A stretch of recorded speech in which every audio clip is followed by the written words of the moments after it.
ils en ont rien à foutre de nous en fait, et que c'est une instrumentalisation pure de nos corps, de nos luttes, de notre existence aussi. De se dire, en fait, on revient à ce terme de fémonationalisme, aussi, ou encore d'homonationalisme, où on utilise ces minorités, les femmes aussi sont considérées comme des minorités sociales, pour justement arriver à leur fin politique, et puis après c'est bon, on n'a rien à foutre.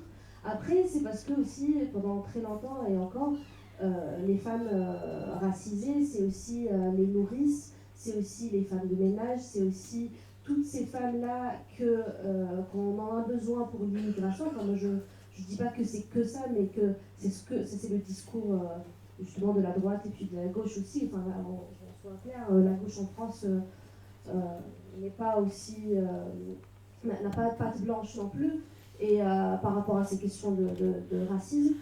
Et que du coup, voilà, c'est toute cette instrumentalisation qui fait encore qui fait mal en fait, qui laissez-nous tranquille. Sinon, pour revenir à cette question, comment on fait pour sortir de ça, en fait, on essaie de se réapproprier des places, on essaie de se réapproprier nos corps, même si c'est très très difficile. Aussi, c'est pas quelque chose de simple et facile. Moi j'ai grandi avec cette idée de devoir. J'ai grandi, j'ai des formes, et que du coup, ma mère m'a toujours dit, en fait, si t'étais un peu plus mince, tu peux mettre un short, mais t'es grosse, non, c'est pas possible. Et en fait, du coup, non, mais non, c'est pourquoi voilà, c'est la même chose pour moi. Enfin, bref. Et du coup, le fait de vouloir revendiquer ça et de dire, mais en fait, j'aime bien mes formes, j'aime bien être ce que je suis, ça ne me dérange pas d'en avoir. D'ailleurs, on a fait une série de photos, c'est pas celle qui est exposée là, c'est une autre. Vous pouvez voir sur les réseaux. Mais là, cette série qui est exposée justement, c'était un peu. C'est avec une chanteuse libanaise qui s'appelle Juliana Yazbek qui a de très belles chansons justement sur cette question-là dont on parle. Et que du coup, on est parti un peu dans les quatre coins de Paris pour un peu revendiquer ces lieux-là, pour en faire aussi nos lieux. On avait notre sac. Vous allez voir dans les photos, on avait notre sac de livres, voilà, sac d'Atati, oui, justement, que tout migrant qui se respecte a chez lui. Et que du coup, oui, voilà, en fait, on était un peu là partout, et on a essayé de repeindre ça, ce sentiment, en fait, de se dire,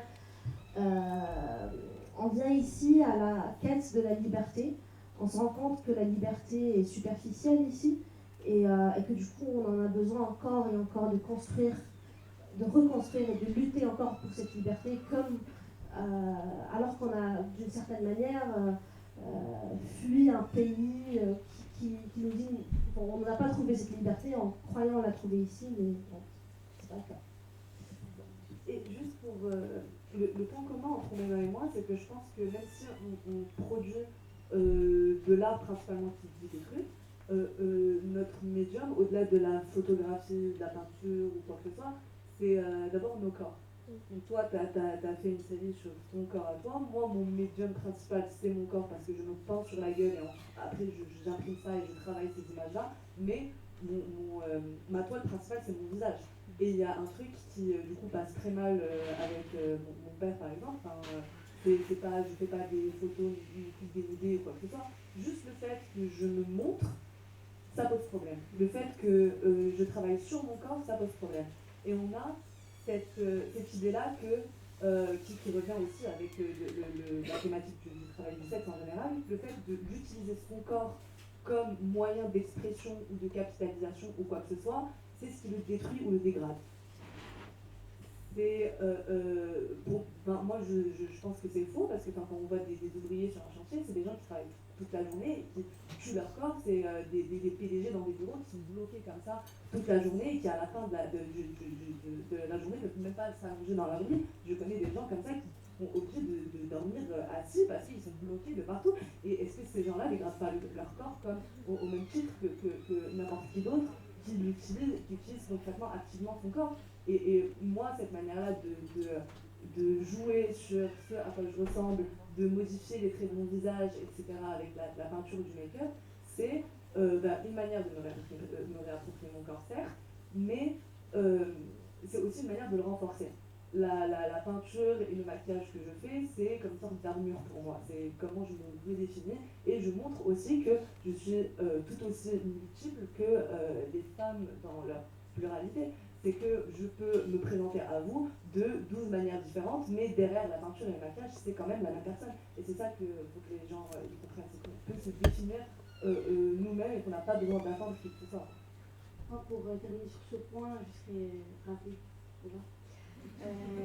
Franchement, en France, l'autre problème, parce qu'il y a quand même quelques problèmes en France, c'est qu'il y a l'obsession de la représentation. C'est-à-dire, pendant longtemps, on a dit à la France, il faut nous représenter, il faut nous représenter. La France nous a dit, ok, Kung Fu Zahra fait du Kung Fu pour s'émanciper parce que son mari la frappe. Donc on n'a que des représentations comme ça clichés. Après, qui conduisent à façonner en fait une conscience collective qui nous fige dans ces clichés-là. Et moi aussi, j'ai une anecdote et qui choque toute ma famille. C'est que moi, je suis une meuf hyper boring, conventionnelle, tout ce qu'il y a de plus classique. Et j'ai fait du débat quand je suis arrivée à la fac. Et je me suis présentée au championnat de France de débat. J'étais la seule arabe du championnat. Donc notre équipe, l'équipe de Nanterre, la Street, on était 3 noirs, une arabe. La finale contre qui? Polytechnique, 4 baptis. Donc forcément, France 2 se pointe, ils se disent ok, on va en faire un sujet JT et tout, c'est incroyable. Et ils font le portrait des deux présidents des assos, donc moi et le mec de Polytechnique. Et moi, en fait, je me rends compte qu'ils attendent de moi un récit qui n'est pas le mien. Donc la nana commence à me dire, vous êtes arrivé comment en France? C'était douloureux. J'arrive en avion, avec la rame, tout s'est bien passé. Mais dites-moi, comment le laboratoire en fait vous permet de vous émanciper? Comment la langue française et la langue de la liberté? Je parle l'arabe aussi, c'est aussi une langue de liberté, franchement. Et comme je ne suis pas rentrée dans son petit jeu là d'instrumentalisation, ils n'ont pas passé mon portrait. Et en fait, là, je me suis dit, ok, c'est réel. En fait, ils ne veulent pas la représentation, ils veulent leur représentation de nous. Donc, qu'est-ce qu'il faut faire? Eh bien, il faut prendre la place. C'est pour ça que c'est important d'avoir des machas, d'avoir Habibit qui, au fond, qui était d'ailleurs, vous savez, Habibit, moi, la première fois que je l'ai vue, elle était à Sciences Po, elle donnait une conférence sur Decolonize the Dance World, je dis pas aussi bien que toi. Et je vois cette meuf qui vient et qui nous parle de décoloniser le dance floor, qui nous emploie des termes, j'ai pas tout compris, mais j'étais en mode waouh, elle a le drapeau de l'Algérie sur son Insta, elle danse, elle assume ses formes et tout, et on a besoin de gens comme toi, de gens boring comme nous aussi.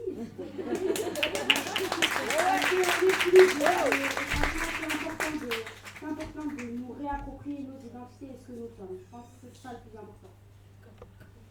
Du coup, on va passer à une autre question.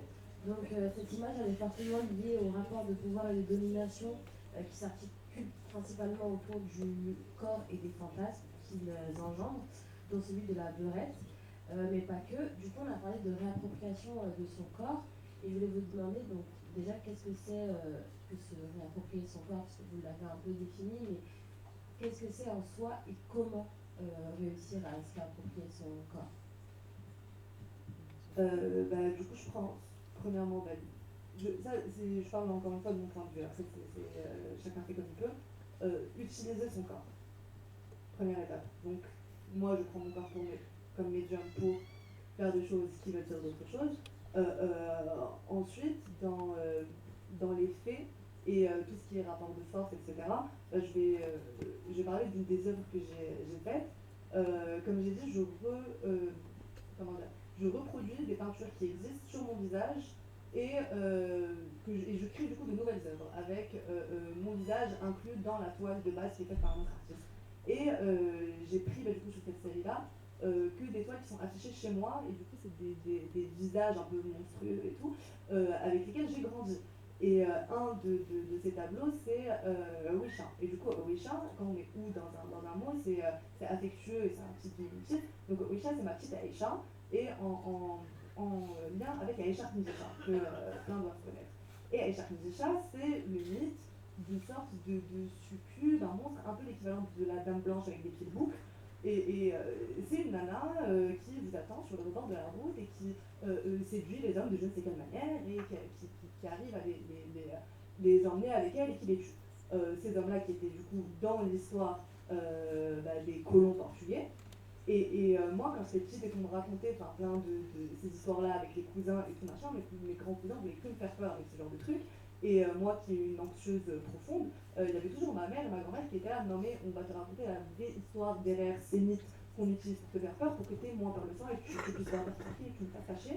Et moi, j'étais là, d'accord, mais pourquoi est-ce que c'est une meuf qui en soi est super forte, qui combat avec du coup des colons, qui est belle apparemment, tellement belle et tellement forte que la meuf n'est plus humaine au final. Ça devient un monstre, ça devient un mythe. Donc pourquoi est-ce que on en est là en fait?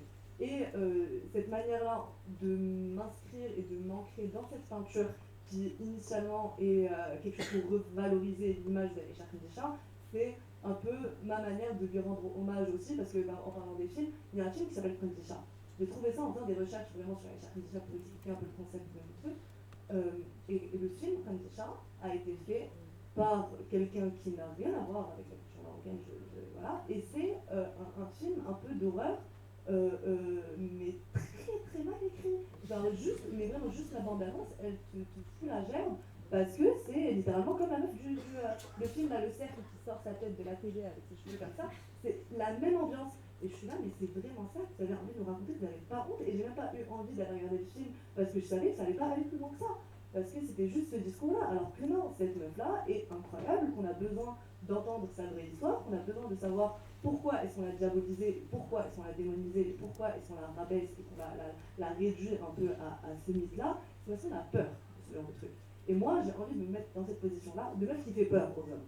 Et j'ai pas peur de ça. Et j'adore cette image-là et ce mythe-là, parce que franchement, c'est un peu ce que j'ai envie de dire.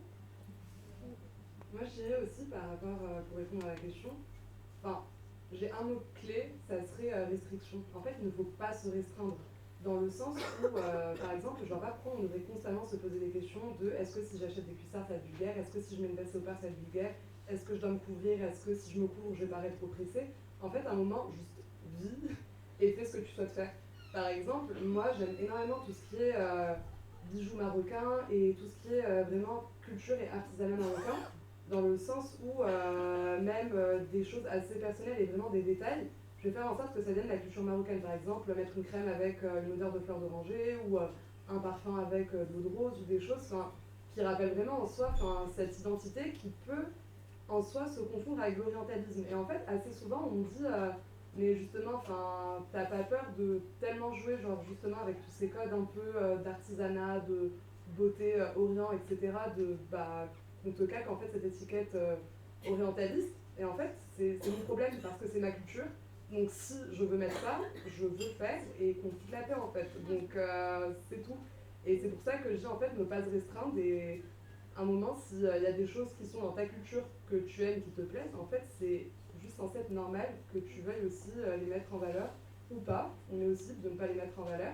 Mais justement, comme je disais tout à l'heure, arrêter de devoir constamment se justifier, se poser mille et une questions, alors que justement, par exemple, une personne blanche ne va pas, je pense qu'une française, si elle veut mettre une marinière, elle ne se dira pas est-ce que ça fait trop parisien ou pas, la mère, elle se pose pas mille et une questions, quoi, donc voilà. Et juste aussi, dernier truc, par rapport à ce que tu as dit, penser à comment tu vas te présenter aux autres, moi j'ai ce problème-là avec le concept du foulard.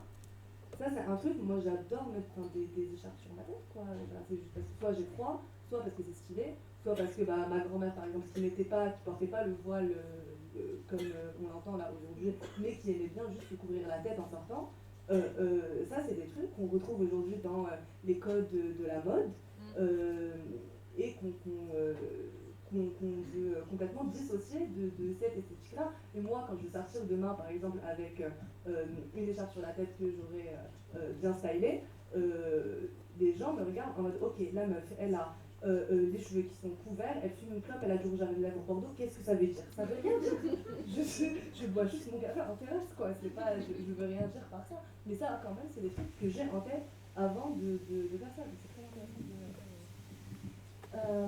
oui, justement, c'est intéressant ce que vous dites. Et puis pour moi, en fait, comment pouvoir se réapproprier son corps, pour moi, personnellement, c'était le jour où j'ai compris que mon corps était politique.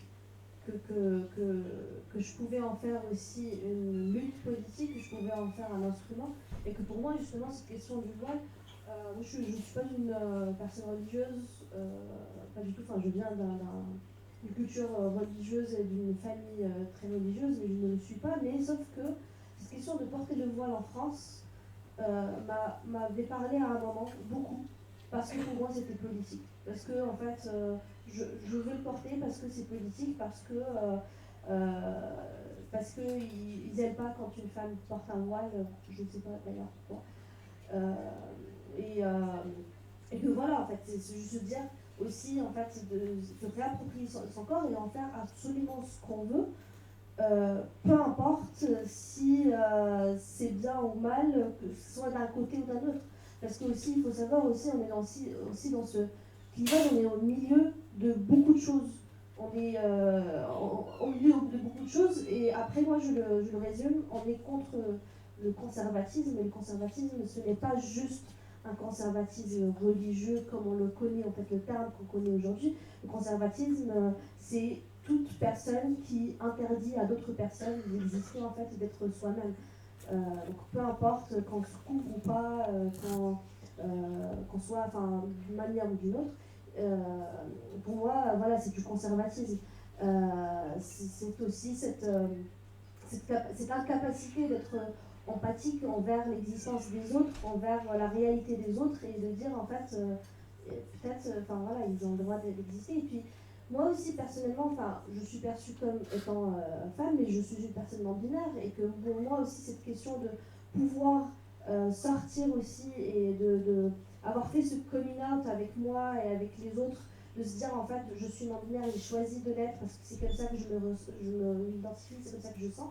Je me sens ni homme, ni femme, ni ou peut-être les deux des fois, ou peut-être l'un ou l'autre. Enfin bref, c'est très compliqué. C'est aussi, en fait, ça me donne beaucoup de liberté, cette liberté de se dire j'ai déconstruit beaucoup de choses en rapport avec le genre. Et puis après, bon, après c'est beaucoup de réflexion. C'est pas venu d'un coup, c'est des années de réflexion, c'est des années de se poser des questions. C'est aussi des années de s'entourer par de bonnes personnes, et je pense que c'est si important.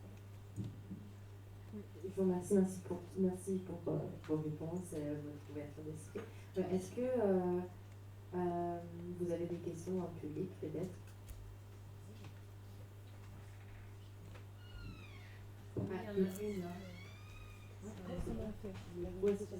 Est-ce qu'il peut venir jusque là-bas? Est-ce que tu peux venir? Vous parlez très fort. Moi j'ai une question, c'est en fait j'ai pas l'impression qu'on ait du tout les mêmes identités dans le sens où pour beaucoup en fait vous êtes nés dans votre pays et vous êtes posé la question que beaucoup plus tard. J'ai l'impression que vous n'êtes pas construite avec ce truc de double culture et de double identité, d'être né arabe en France et de grandir en tant qu'arabe en France, et que c'est des problèmes complètement différents en fait. Ouais, alors c'est deux identités qui n'ont rien à voir ensemble. Je vous laisse te concerner, oui, mais ça juste je veux dire un mot avant, c'est qu'effectivement, ça on l'a évoqué au tout début, mais moi je trouve que justement c'est hyper riche d'entendre leurs témoignages, parce qu'en fait elles rendent compte des perceptions qu'on a en France des rebeux, et se rend compte que nous, quand nous rebeux, moi je suis rebeu aussi, on est aussi dans une image mythifiée du Maghreb, et c'est vrai, et c'est toi qui le disais tout à l'heure très bien, c'est-à-dire que tout d'un coup, quand on voit des filles marocaines ou algériennes, tunisiennes, qui ont vraiment grandi là-bas, il y a plein de surprises. C'est-à-dire que d'abord, on entend très souvent « Ah, mais vous parlez français ?» Enfin, on est très étonnés qu'elles parlent parfaitement français, mieux que nous, en fait, sans aucun accent. Ouais, c'est ça.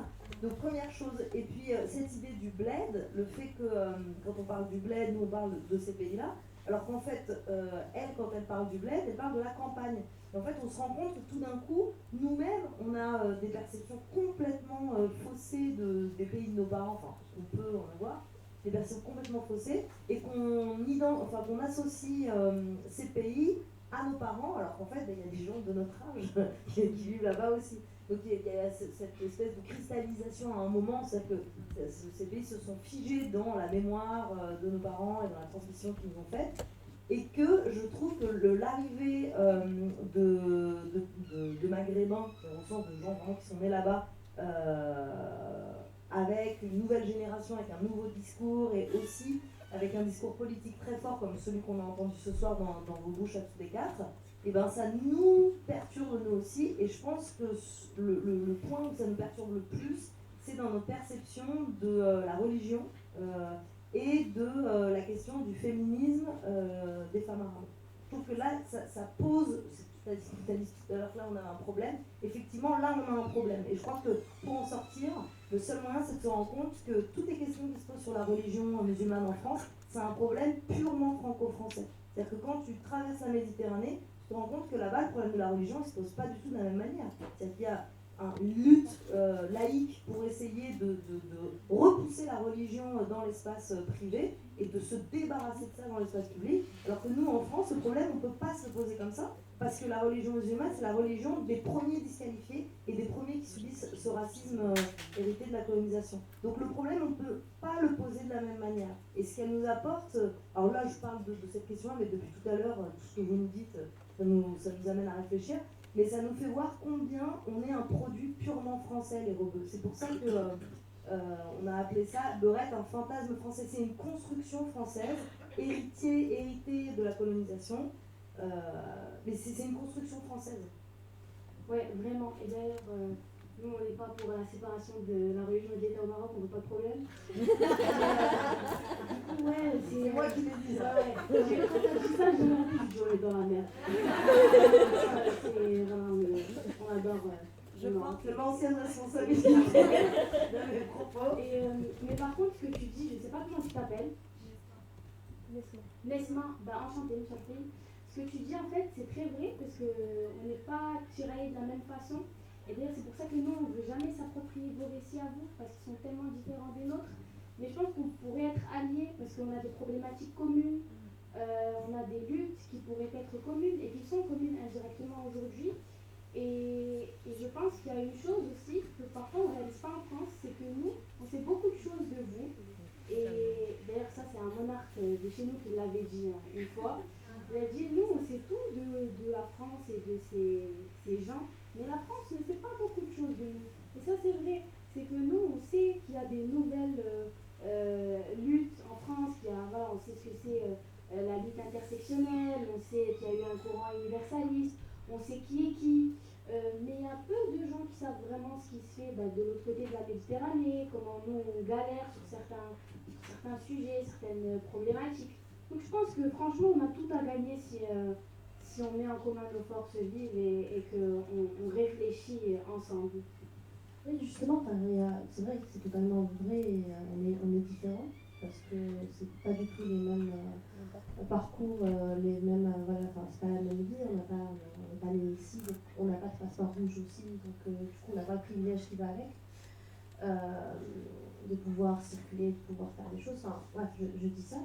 Mais aussi, on n'a pas vécu aussi certaines choses, et que d'ailleurs, moi, ça me fait penser à ce que, on le dit pas, on l'a pas dit aujourd'hui, mais je pense beaucoup, c'est que autant, en fait, on nous traite de blédards, autant les blédards traitent de zmegri.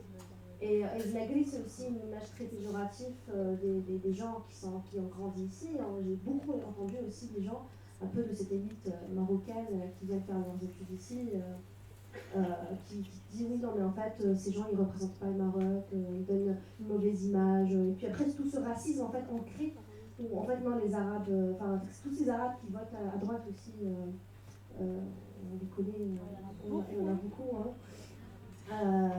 ou aussi, voilà, enfin, et que du coup oui, nos parcours sont totalement différents, et tant mieux, mais que finalement, je pense qu'on se retrouve dans un point commun, qui est aussi, il y a plein de choses en commun. C'est parce que oui, on a grandi au Maroc, mais aussi la culture, dans le système marocain, enfin je parle du Maroc, ce que je connais le mieux, le système marocain n'est pas non plus un système totalement décolonisé et totalement clean et totalement beau et joli, et qui nous a permis de grandir dans une identité sereine en fait. Au contraire, on se posait beaucoup de questions, Moi j'étais gosse, mais j'ai grandi en écoutant du Diams parce qu'il n'y avait pas autre chose à écouter, ou parce qu'on m'a pas dit qu'il y avait autre chose à écouter, il y avait autre chose à écouter.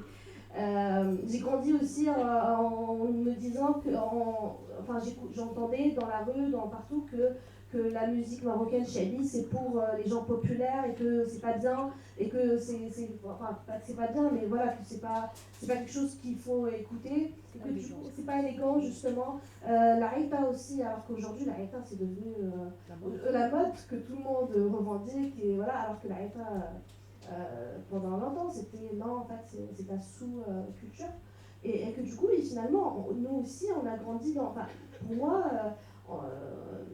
l'état dans lequel j'ai grandi, le système dans lequel j'ai grandi, comme j'ai dit tout à l'heure, c'est un système colonial, juste différemment colonial. C'est une État-nation, ça reste une État-nation, c'est le même système que la France. La France est partie, elle a mis en place toute son État-nation avec toutes les conflits qu'elle peut laisser, et voilà, en fait. Et finalement, oui, je rejoins totalement quand tu dis que oui, on doit se retrouver, être alliés. Et il y a forcément beaucoup de choses à se partager, à se raconter, pour faire chuter le système. Je rentre rapidement, je peux... Et surtout, en fait, j'aimerais rebondir aussi par rapport à ce que tu as dit. Tu as dit que c'était pas la même chose d'être un arabe qui est né en France, qui a grandi en France, être un arabe qui a grandi du coup dans son pays arabe et qui est venu ensuite en France ou dans un autre pays plus tard. Mais en fait, tous les parcours sont différents. Parce que là, on parle d'une binarité, mais en soi, par exemple, un Marocain qui a grandi au Maroc dans un système francophone plutôt que dans un système arabophone, c'est pas déjà le même rapport au Maroc. Et pareil, un arabe qui a grandi en France, qui est né en France et qui est né dans une banlieue en HLM, etc., et un autre, par exemple, qui a grandi dans Paris intramuros, dans les beaux quartiers, c'est pas la même histoire non plus. Donc en fait, toutes les histoires sont différentes. Il y a effectivement des grandes lignes qu'on peut rejoindre, mais en fonction des codes qu'il y a eu, en fait, tous ces codes sociologiques qu'il y a eu ensuite, ça donne des parcours et des rapports et des identités totalement différentes. Donc je dirais qu'en fait, non, il n'y a pas de binarité, et même dans ces deux binarités-là, il y a tellement de sous-catégories. Merci à tous pour... j'essaie de parler un peu fort. J'avais une question sur les printemps arabes, sur MeToo. Est-ce que vous avez ressenti, vous, qui étiez au Maroc, en Algérie, j'imagine en Tunisie, à ce moment-là, un impact particulier sur le mouvement féministe? Moi, le printemps arabe, j'aime pas ce terme, mais c'était le 20 février au Maroc, d'ailleurs, c'est bientôt le 11e anniversaire du mouvement du 20 février. J'avais 14 ans, 15 ans, donc je pense que c'était aussi des mouvements qu'à cette époque-là, j'ai beaucoup plus suivi, parce que par exemple, ce qui s'est passé en Égypte et en Tunisie, mais par exemple, c'était aussi des mouvements qui n'étaient pas faits, qu'il y avait des femmes qui sont sortis, mais c'était aussi des mouvements qui avaient beaucoup de problèmes dans la rue. D'ailleurs, il y a un beau film qui s'appelle Un Tilouane qui parle de ça, de cette question-là en Égypte. Parce que aussi, à cette époque-là, c'était très problématique ce qui s'est passé dans la rue à cette époque-là. Par contre, ce qui me parle beaucoup plus, je pense, c'était tout ce qui s'est passé en 2018, 2019, 2020, et donc la révolution qui a été au Soudan, ce qui a été fait aussi au Liban, puis après le Hirak aussi un peu, mais bon, je ne saurais pas beaucoup en parler, mais voilà, c'était aussi, pour moi, ces mouvements-là étaient un peu beaucoup plus, où les femmes avaient leur place de manière beaucoup plus visible, et il y avait beaucoup de choses qui étaient plutôt positives dans ces mouvements-là. Après, je ne dis pas que le mouvement du 20 février ou du 25 janvier ou des autres mouvements qui étaient dans d'autres pays, en Tunisie, étaient totalement mauvais, mais c'était aussi des mouvements qui à cette époque-là, 2011, c'était avant MeToo justement, et c'était avant tout ce qui se passe aujourd'hui. Et puis après, je pense que voilà. Alors, le printemps. Oui. Je peux préciser, je pensais à ça par rapport au combat des femmes, des féministes aujourd'hui, la dépénalisation des rapports c'est une question aussi juridique, c'est vous qui disiez ça, voilà, c'est aussi un point d'accès. Je voulais juste savoir si ça avait été un tremplin pour visibiliser la question ou au contraire, il y a eu des verrous, comment c'est faire. Ça l'a été au début, bon après le printemps arabe, moi non plus, j'aime pas trop ce terme parce que ça, c'est très homogène alors qu'on a vécu très différemment selon les pays. Et le Maroc a un peu fait l'exception puisque nous, le printemps arabe, ce sont les islamistes qui l'ont calmé. C'est le PJD, nous le PJD c'est le parti islamiste. C'est grâce au PJD en fait qu'on a gardé une stabilité, on a changé une constitution, donc oui ça a eu un effet. Le roi a fait voter la constitution de 2011 qui prévoit l'égalité entre les hommes et les femmes au Maroc, qui prévoit le droit de vote des MRE, des Marocains résidents à l'étranger. Le problème qu'il y a eu après, c'est qu'il y a eu 10 ans de gouvernance des islamistes, que ce n'étaient pas forcément les plus qualifiés sur certains sujets, et qu'aujourd'hui, sur plusieurs sujets, plusieurs lois, on n'a pas encore eu de décret de révision en fait, des codes de la famille, le code pénal, code électoral, ce qui fait qu'il y a encore des lois qui sont anticonstitutionnelles. Donc ça c'est un vrai problème, c'est une vraie problématique juridique au Maroc, mais je pense que ça a permis de relancer le débat, notamment avec des mouvements rebelles comme Mali, c'est le mouvement alternatif pour les libertés individuelles, mais il s'est relancé aussi en 2019, c'était l'affaire de Raïsoni, c'était 2019, avec la journaliste qui a été emprisonnée pour IVG illégale. Et je pense que vraiment il y a eu un avant et après Raïsoni. Et je pense que ouais, c'est surtout cette date-là qui a marqué un peu le climat progressiste, la lutte progressiste au Maroc, plus que le printemps arabe. Et pour rappel, le code pénal au Maroc, j'imagine que dans beaucoup d'autres pays coloniaux, c'est un code qui a été mis en place par les Français. Merci les Français. D'avoir mis tous des codes qui décriminalisent l'homosexualité, qui criminalisent justement l'homosexualité, qui criminalisent les rapports hors mariage, qui criminalisent le fait de manger pendant le ramadan dans la rue, qui criminalisent tout ce qui est liberticide en fait. Et c'est Lyautey, le général Lyautey français, qui a mis en place ces lois-là pour pouvoir amadouer le peuple d'une certaine manière peut-être. Et Lyautey qui était le commissaire d'expédition de l'expédition universelle. Voilà, avec ouais. les eaux humains, tout ce qu'on connaît bien, voilà, c'est Après, c'est les Français qui ont mis en place toutes ces choses, l'article 490 qui pénalise le sexe hors mariage, l'interdiction des non-musulmans dans les mosquées. Mais moi, ce que je dis souvent, oui, c'est les Français, mais il s'est passé quand même quelques années entre-temps et on n'a pas fait grand-chose. Et donc, oui, c'est vrai, c'est en partie à cause des Français, mais on a aussi une responsabilité. Je reviens à ce que je disais, le système qu'on a aujourd'hui est un système colonial, encore. Et pour le coup, enfin, oui et non, parce que ça puise sa légitimité sur des fondements musulmans, tu vois. Donc, C'est à discuter, je pense. C'est beaucoup à discuter. Peut-être à notre table ronde, on pourra discuter ces questions. Il y avait une question au premier rang, je pense que ce sera la dernière. Bonjour, je me reconnais très bien dans ce que vous dites. Donc moi par exemple, je vais parler de... Moi je suis algérienne. Merci beaucoup pour votre intervention à toutes. Donc moi, justement, je voulais vous parler de ce sujet-là. Bon, je suis algérienne, j'ai grandi en Algérie, je suis en France depuis quelques années.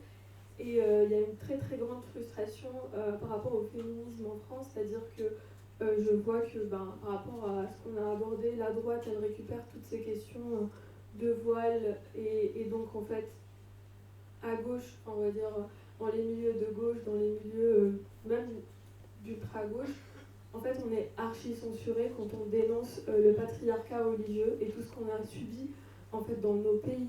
C'est-à-dire qu'on ne peut même pas parler de voile sans être taxé d'islamophobe, alors qu'il y a plein de femmes qui subissent ça depuis qu'elles sont petites. Et donc moi, j'ai vu émerger un hashtag qui s'appelle Let Us Talk. Ce sont des femmes iraniennes, algériennes, tunisiennes, qui dénoncent ça dans les pays occidentaux, qui disent qu'en fait, à force de tout dire que c'est islamophobe, c'est colonial, mais vous nous empêchez de parler, vous nous empêchez même de dénoncer les violences sexistes et sexuelles qu'on subit. Donc moi je pense que c'est très très important d'en parler et d'en faire la priorité. Oui, il y a le racisme, on subit du racisme, Mais la priorité, il y a aussi les violences sexistes et sexuelles qu'on subit. Et pourquoi on ne pourrait pas dénoncer les violeurs dans notre soi-disant communauté parce que moi, je vois beaucoup de discours qui émergent de ce côté-là. Non, il ne faut pas dénoncer parce que voilà, lui aussi, il subit du racisme. Ben non, il faudrait qu'on puisse dénoncer nos violeurs. Déjà, en Algérie, on ne peut même pas parler de ces violences parce que c'est tabou. C'est tabou, donc en fait, on est dans un silence, on est muré dans le silence, dans la honte, la culpabilité. On porte tout ce poids. Et même en Occident, on ne peut pas le dire. C'est vraiment pour moi une très très grande frustration, on ne peut même pas le dénoncer. Pour moi c'est très très grave, on ne peut même pas dénoncer ce qu'on subit en tant que femme. Voilà, pour moi c'est... Parce que comme disait Lamia, on se sent comme des traîtres en fait de la communauté, comme on dit, mais c'est tout ça. Il n'y a pas de communauté en plus, parce que tu t'appelles comment? Lina. Lina. Lina, Betty à Calvi, parce que vraiment pour le coup, nous, avec Dina, je pense qu'on maîtrise bien le sujet, parce je pense qu'on s'est pris la plus grosse vague de harcèlement par des frères ici, quand on a voulu justement dénoncer certains mots. Et c'est pour ça que c'est insidieux de dire que c'est que colonial, parce que non, ce n'est pas que colonial. L'islam, c'est pas forcément colonial, sauf si c'est la colonisation des Arabes, oui, pour le coup. Mais il y a plein d'interprétations religieuses qui aujourd'hui sont à l'origine de beaucoup de violences qu'on subit au Maroc, en Algérie, en Tunisie, en Égypte, en Libye, en Iran, en Irak. La liste est longue. Donc oui, c'est colonial en partie, oui. Mais il faut savoir nuancer. C'est colonial et patriarcal aussi. C'est ça mais le patriarcat, c'est toujours le colonial. Oui, le patriarcat, c'est toujours, ça c'est clair. Ça c'est clair. Mais juste aussi, je veux complètement de ce que vous dites.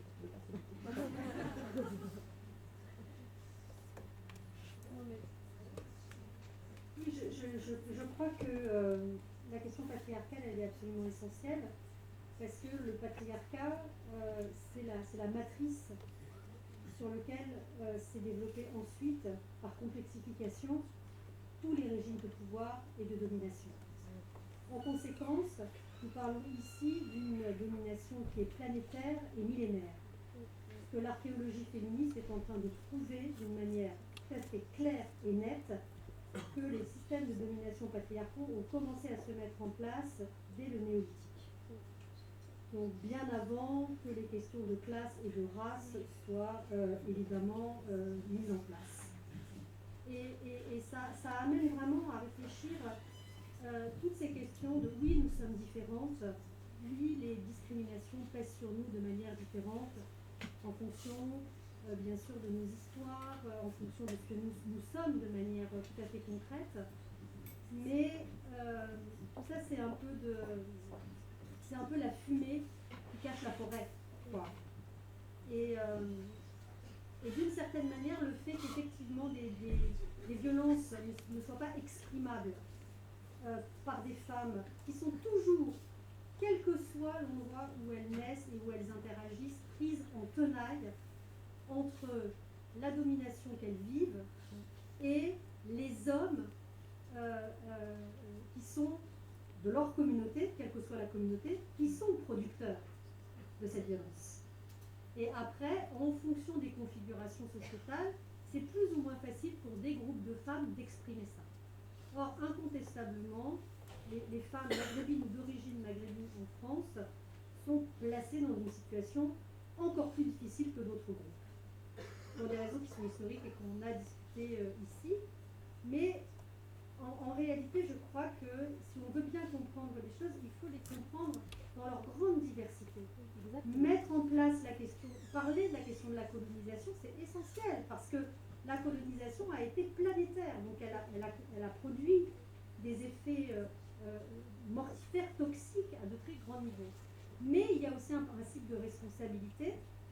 On vit dans des sociétés et on agit, on tente d'agir pour les améliorer, pour certaines, pour d'autres, détruire ces sociétés, les reconstruire. Mais en tout cas, je crois que c'est absolument essentiel de regarder tout ça. Et j'adhère tout à fait à ce que vous dites, c'est-à-dire que la colonisation n'est pas responsable de tout, même si elle est responsable de beaucoup. Et après, nous,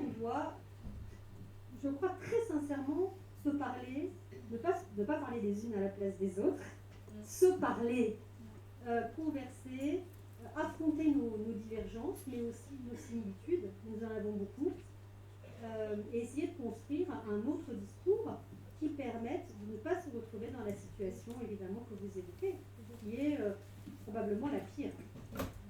Moi, j'ai juste envie de rebondir. Justement, oui, la colonisation n'a pas tout fait, mais les systèmes dans lesquels on vit, les systèmes politiques aujourd'hui qui sont mis en place, c'est des systèmes qui sont coloniaux. Et que pour moi, en fait, le colonialisme, je pointe pas du doigt telle ou telle personne, mais je pointe du doigt le système dans lequel on est, en fait. Et que du coup, ce système-là, d'imposer une religion, d'imposer une culture, d'imposer une langue, d'imposer beaucoup de choses, est pour moi un système colonial, même s'il est fait par des gens qui me ressemblent, mais reste pour moi un système colonial. Et voilà, en fait, c'est ça. Ce que je veux éclairer sur ce point-là. Et sinon, en fait, sur la question du patriarcat, en fait, et c'est quelque chose, des réflexions que j'en ai fait beaucoup, surtout après avoir fait mon mémoire sur les masculinités, le patriarcat, oui, touche les femmes, toutes les femmes, ou toutes les minorités, aussi les personnes trans, les personnes de la communauté LGBT, mais il touche aussi les hommes, en fait. Et qu'en fait, on doit rappeler ça, c'est que le patriarcat, c'est un système de domination. Ce n'est pas des hommes contre des femmes, ou une personne X contre la personne Y. Ce n'est pas lui a fait ci, et elle a fait ça, et elle est victime, et lui est bourreau. En fait, c'est vraiment un système de domination qu'on doit essayer de comprendre dans cette vision-là, que c'est que de la domination, et que des hommes aussi en souffrent de ce patriarcat, d'une manière ou d'une autre. On va pas essayer de voir qui souffre le plus, parce que finalement, les souffrances, c'est des souffrances, en fait.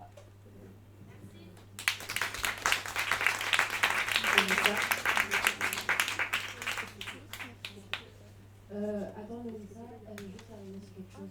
Et juste par rapport à la notion de religion de laquelle tu parlais, le patriarcat dans la religion, je pense que c'est ça spécifiquement le problème, parce qu'il y a des théologiennes, c'est comme ça qu'on dit, féministes, musulmanes, dont Nadia El Bouga par exemple, qui écrit sur ça et qui parle et qui parle de ce genre de choses. Et ça, c'est ça qui est important de visibiliser, c'est aussi l'interprétation de la religion musulmane par des femmes, parce que jusqu'à aujourd'hui, tous les écrits qu'on a par rapport à ça et les interprétations et de la pratique même a été décidé par l'homme. Voilà. Merci beaucoup. Je voulais juste vous remercier à tous et participantes, et merci à Selwa et à Swed d'avoir accepté d'animer. Et je voulais juste du coup peut-être introduire les expos, parce qu'il y a plein de photos accrochées un peu partout dans la salle et là-bas vers les fauteuils. Ou peut-être si vous pouvez peut-être introduire rapidement vos œuvres. Moi, déjà merci Mélissa d'avoir organisé cette table ronde et d'avoir organisé cet événement qui pour moi est un succès. Merci beaucoup. Peut-être qu'on peut l'applaudir.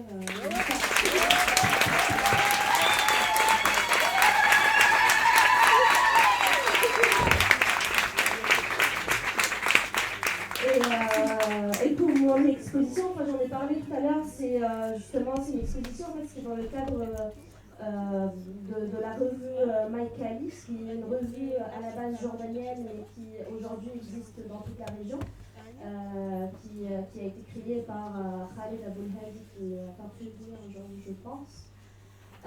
Et que du coup, c'était en 2019 où on a rencontré Juliana, qui est une Libanaise, qui est née aux États-Unis. Et puis après, elle a grandi au Liban et maintenant aujourd'hui, elle vit en Grande-Bretagne. Et on est appelé un peu dans plusieurs coins de Paris pour se réapproprier Paris. Et puis après aussi pour faire sortir toute notre rage contre le patriarcat qu'on peut trouver. Du coup, vous allez pouvoir voir, il y a un petit texte aussi où j'explique tout ça. Vous pouvez aussi, si vous voulez voir d'autres photos, il y en a pas mal sur mon compte Instagram. Et voilà, Et pour mon cas, c'est une série qui s'appelle Speculum Veritas, et en latin, ça veut dire le trou miroir de vérité. Et c'est comme si chaque toile était du coup une sorte de réflexion différente de moi. Et du coup, je joue des différents médiums. Il y a de la photo, il y a de la peinture, il y a du make-up, il y a de la retouche, c'est de l'art digital, il y a un peu de tout en même temps. Et du coup, c'est ça aussi qui est intéressant dans je trouve, ma démarche, c'est que j'ai jamais pensé pouvoir créer concrètement de l'art parce qu'il fallait une technique, et j'ai jamais eu de technique, et là, juste, j'ai réussi à pondre quelque chose en mixant plein de choses, et c'est juste pour dire qu'il n'y a pas de règles et qu'on invente nous-mêmes nos propres références. Je pense que c'est super, les invite à faire pareil.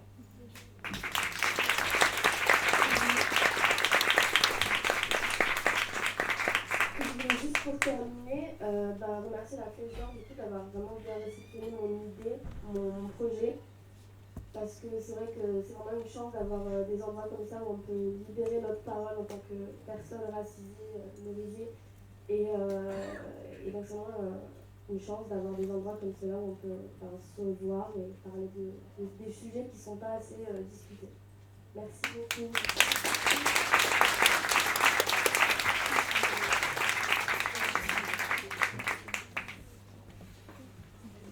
Il y a un bar au fond, si vous voulez voir.